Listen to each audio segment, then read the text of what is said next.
શ્રી રેવા Ramanandi charitable trust Bharuch દ્વારા સમૂહ યજ્ઞોપવિત સંસ્કાર સંપન્ન।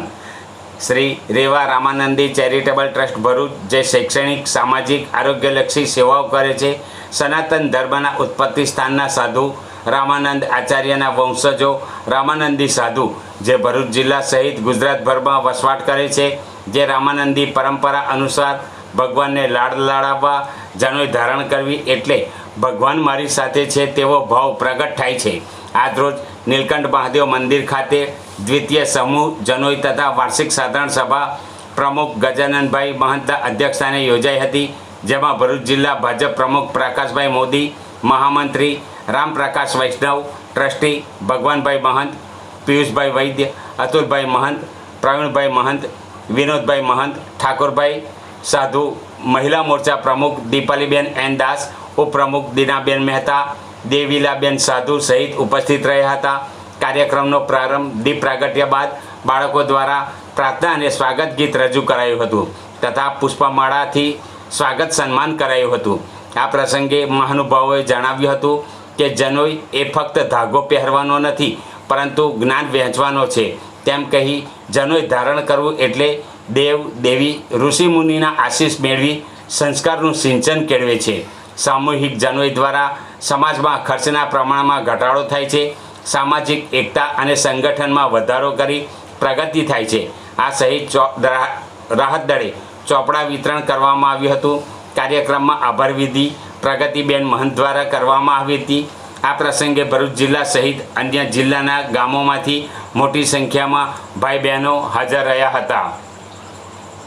ગણતરી કરી છે બ્રાહ્મણ, ક્ષત્રિય, વૈશ્ય, શૂદ્ર, આમ તો પૌરાણિક સમયમાં ચારે વર્ણ જનોઈ ધારણ કરતા હતા, પરંતુ હમણાં ધીરે ધીરે એ જનોઈ ધારણ કરવાનું ક્રમશઃ લુપ્ત થતું ગયું છે અને એ બચાવવાનું ભગીરથ કાર્ય જ્યારે આપણી આ સંસ્થામાં રેવા રામાનંદી સમાજ તરફથી કરવામાં આવી રહી છે, એટલે સંસ્થાના આયોજકોનો અને આપ સૌનો જે આજે ભરૂચ, સુરત, વડોદરા અને એના આજુબાજુના વિસ્તારથી પધારેલા છો, તો આપ સૌને ખૂબ ખૂબ અભિનંદન આપું છું।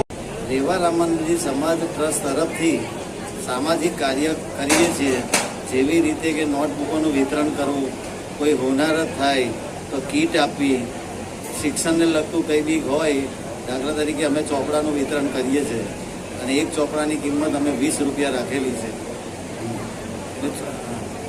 અને સમૂહ જનોઈનો એક અમે કાર્યક્રમ રાખીએ છીએ। સમૂહ જનોઈની અંદર લગભગ 1 લાખ, 1.5 લાખ, 2 લાખ રૂપિયા સુધી ખર્ચો થાય છે। એ ખર્ચો બચે વત્તા અમારા સમાજનું સંગઠન એક રહે એ હિસાબે અમે સમૂહ જનોઈનું બી આયોજન અમારા શ્રી રેવા રામાનંદી ચેરિટેબલ ટ્રસ્ટ દ્વારા કરીએ છીએ। શ્રી રેવા રામાનંદી ચેરિટેબલ ટ્રસ્ટના પ્રમુખ શ્રી મારી બાજુમાં છે ગજાનનભાઈ ચતુરદાસ મહંત। અમે છેલ્લા ઘણા વર્ષોથી શૈક્ષણિક ક્ષેત્રે, આરોગ્ય ક્ષેત્રે અથવા કુદરતી હોનારત પ્રત્યે કોઈ પણ અઘટિત ઘટનાઓ બને ત્યારે સમાજની અંદર કંઈક ને કંઈક યોગદાન પહોંચાડી શકાય એના માટેના પ્રયત્નો કરીએ છીએ। શિક્ષણની વાત કરીએ તો નોટબુક ડાયરાનું વિતરણ કરવામાં આવે છે અને એ નોટબુક ડાયરા સમાજના છેલ્લામાં છેલ્લા વ્યક્તિ સુધી પહોંચે એના માટેનો પ્રયત્ન કરીએ છીએ। હોનારત જો આવેલી હોય તો આપણને બધાને ખબર છે તેમ હમણાં કોરોના કાળની અંદર અનાજની ઘર બેઠા કીટ પહોંચાડવામાં આવે, એમને બીજી કોઈ તકલીફ ન પડે એના માટે આખા જિલ્લાની અંદર એ કાર્યક્રમ ખૂબ સરસ રીતના પ્રમુખ શ્રી ગજાનંદના માધ્યમથી અમે પાર પાડવા માટેનો પ્રયત્ન કરેલો હતો। એ જ પ્રમાણે આજનો જે પ્રસંગ છે એ જનોઈનો કાર્યક્રમ છે। આ જનોઈ એ સમૂહ યજ્ઞોપવિત કે જે બાળકોને જનોઈ આપવાની હોય ત્યારે ઘરે પોતે ખર્ચ ન કરી શકે તો એ સહેલાઈથી ખર્ચ કરી શકે અને એમાં આખો જિલ્લો સામેલ થઈને અમે આ કાર્યક્રમ પૂર્ણ કરવા માટેનો પ્રયત્ન કરીએ છીએ।